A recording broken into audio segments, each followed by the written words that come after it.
okay, so welcome back to another What I've Watched reviews number 3. I hope you guys like these. I'm just going to review some movies. This one might be a little bit different, but you know, we'll see how it goes. There's quite a lot here, so I don't know if I might actually split them up into 2 episodes. So if I look the same in 2, then what do you know?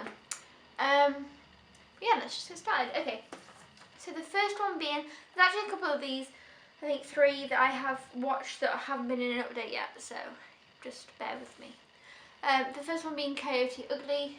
Now this movie, I've got it, but we can't find it. And my mum and my friend really wanted me to watch this movie. I've had it for years. Anyway, we couldn't find it. My mum went to the, where did she go? I don't know, she went somewhere and she saw it and she was like, I found it, I pick it up, now you've got to watch it. So, you know, we put it on.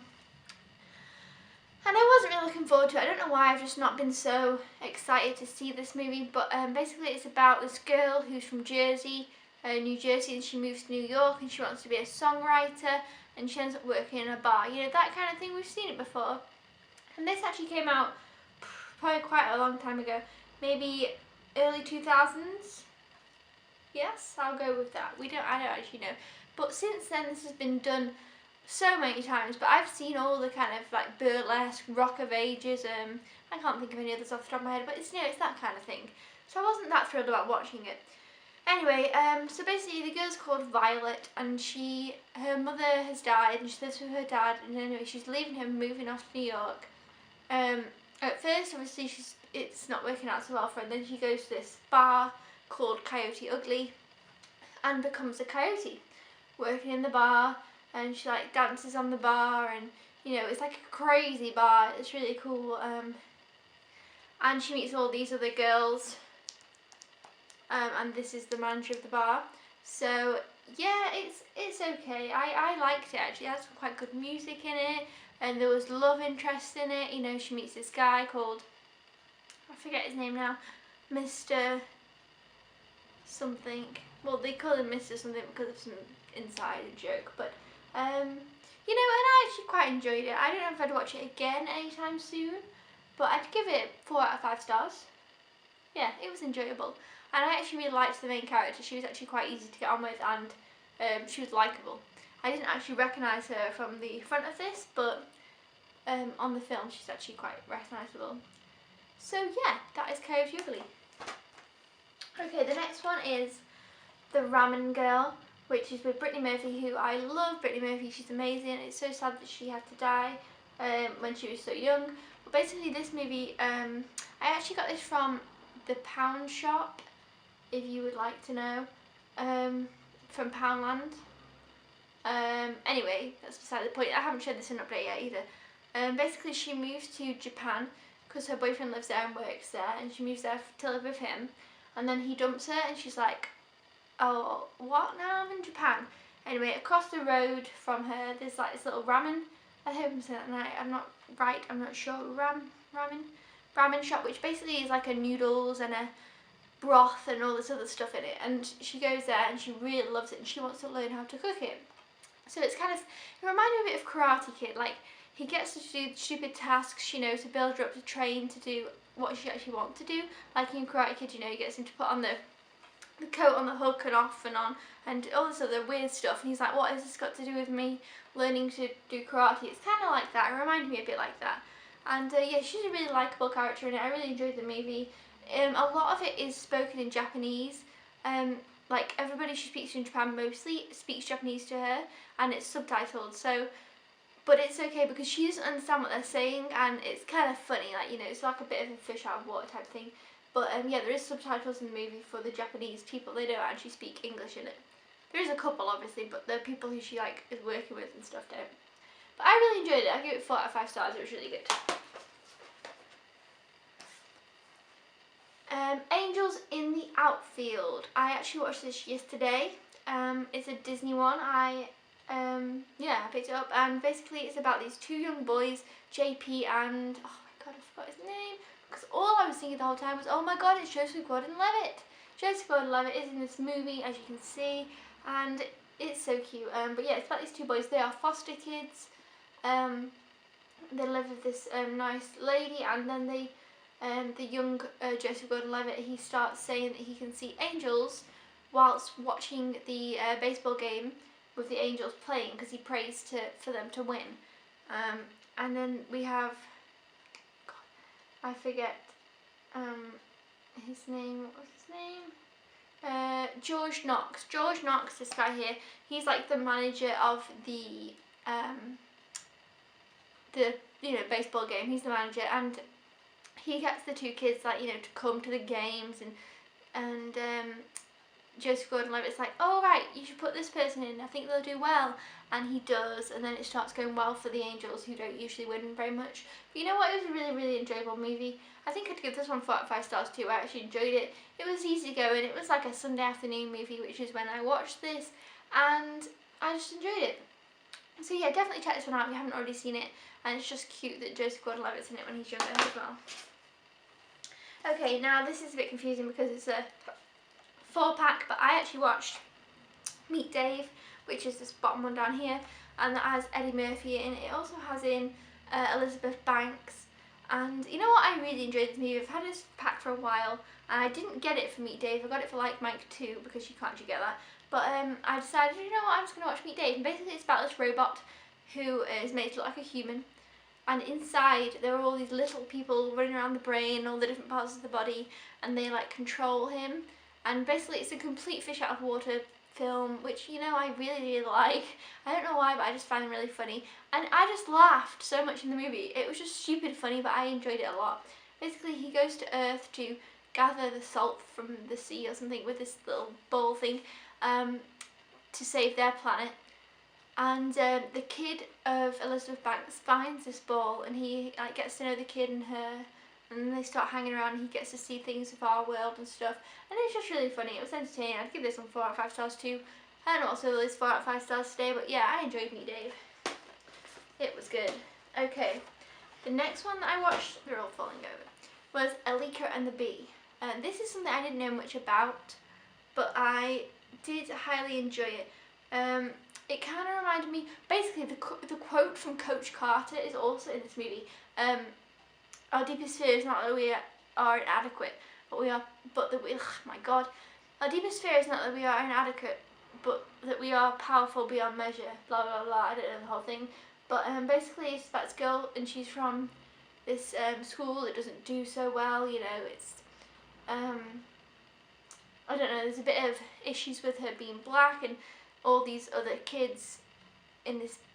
Basically, I'll explain what happens. Is she's really good at spelling, like extremely good, and she's 11 years old, and the teacher notices this, and this guy here wants to coach her to do a spelling bee. She's like, oh no, that'd be stupid, and I'm not going to do that because the other kids will make fun of me.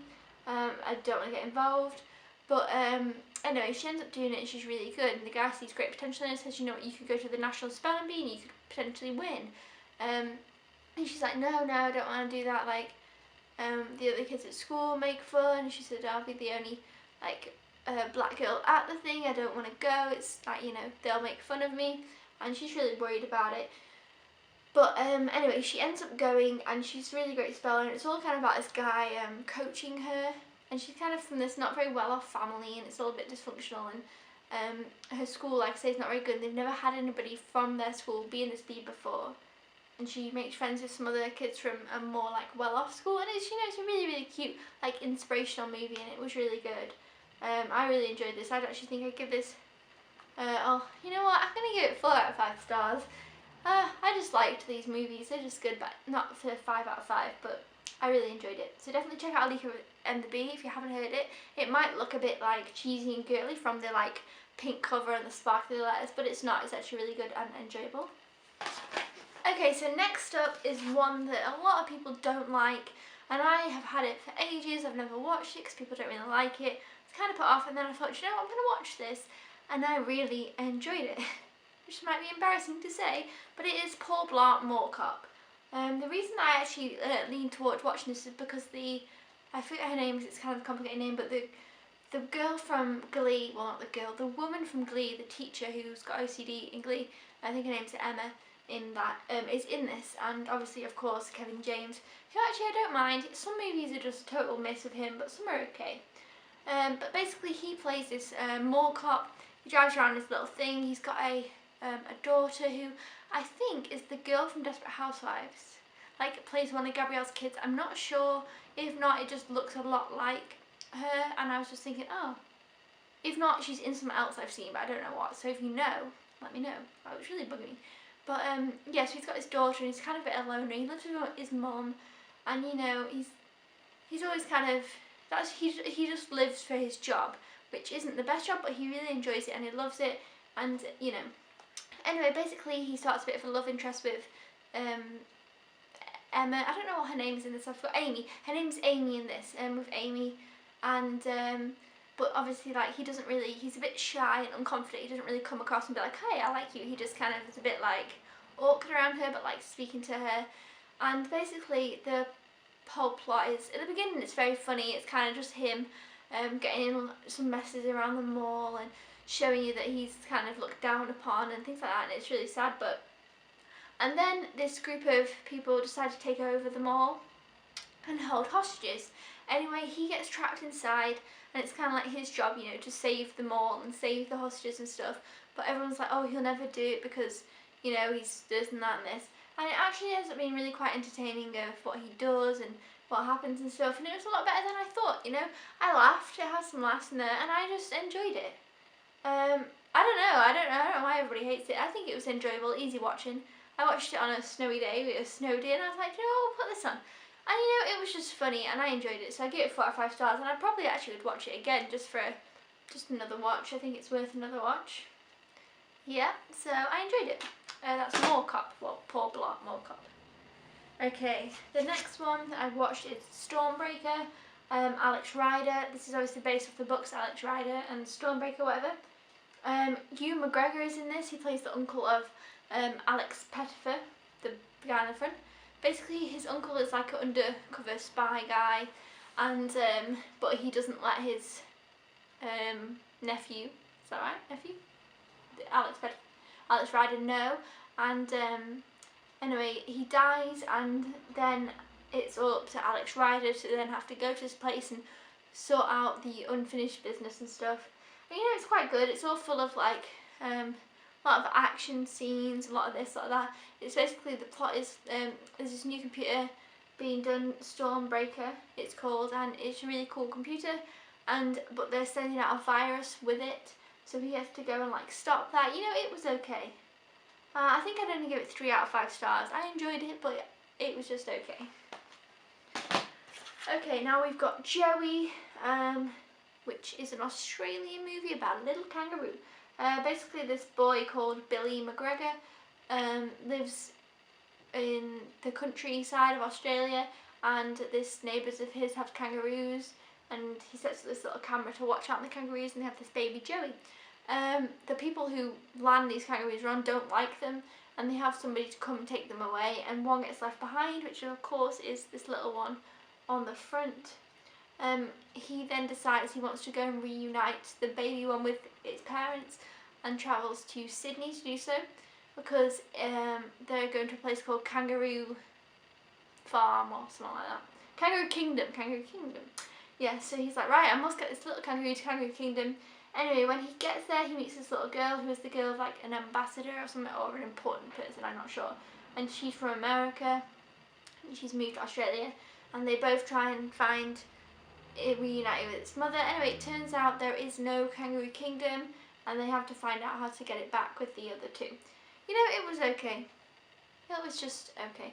I was expecting more. I really liked this movie called Duma, which was about a cheetah and a boy trying to get the cheetah back to his family, and that was such a good movie. This movie could have had more potential, and it just kind of missed. It had a lot of CGI in it, which didn't look good at all, but I guess for the year it came out, which I don't know when that was, but the 90s, it would be okay. But, you know, it was just alright. I give it 3 out of 5 stars. But yeah, that's all for this one, so thanks for watching, and I'll see you in the next one. Bye!